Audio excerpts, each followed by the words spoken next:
জুলাই গণ অভ্যুত্থান, শাপলা চত্বরে হেফাজতের সমাবেশ ও পিলখানা ট্র্যাজেডি সহ সকল হত্যাকাণ্ডের সুষ্ঠু ও দ্রুত বিচারের দাবিতে মানবপ্রাচীর ও মানববন্ধন কর্মসূচি করেছে রংপুর মহানগর ছাত্র শিবির।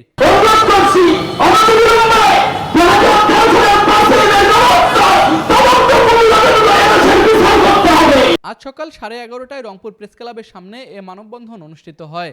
এতে বক্তব্য রাখেন মহানগর শিবিরের সভাপতি নুরুল হুদা, সেক্রেটারি আনিসুর রহমান, রোকেয়া বিশ্ববিদ্যালয়ের সভাপতি সোহেল রানা, জেলা সেক্রেটারি হামিদুল ইসলাম, মহানগর প্রচার সম্পাদক আতিকুজ্জামান আতিক, কারমাইকেল কলেজ সভাপতি মেহেদি হাসান, রংপুর সরকারি কলেজ সভাপতি শামসুল ইসলাম প্রমুখ।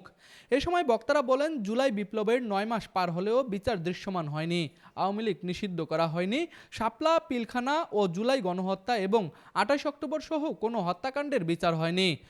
এখান থেকে আমরা স্পষ্টভাবে দাবি জানাতে চাই যে গণহত্যা সংঘটিত হয়েছে, সেটার সুষ্ঠু তদন্ত হওয়া জরুরি এবং একই সাথে বিচার নিশ্চিত করার জন্য আমরা দৃশ্যমান কিছু পদক্ষেপ আমরা দেখতে চাই এবং একই সাথে দাবি জানাতে চাই যেন সবার যথাযথভাবে পুনর্বাসন, যারা ক্ষতিগ্রস্ত হয়েছে তাদের জন্য ক্ষতিপূরণ দেওয়ার ব্যবস্থা করা হয়। এটা আমাদের মূল দাবি নিয়ে আমরা আজকে ইসলামী ছাত্র শিবির এখানে দাবি অংশগ্রহণ করেছি। গণহত্যার মাস্টারমাইন্ড ছিলেন শেখ হাসিনা।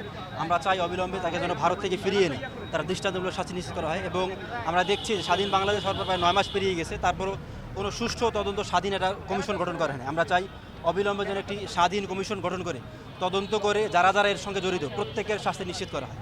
অবিলম্বে বিচার করা না হলে কঠোর আন্দোলনের হুঁশিয়ারিও দেন বক্তারা। Desk report, RCTV।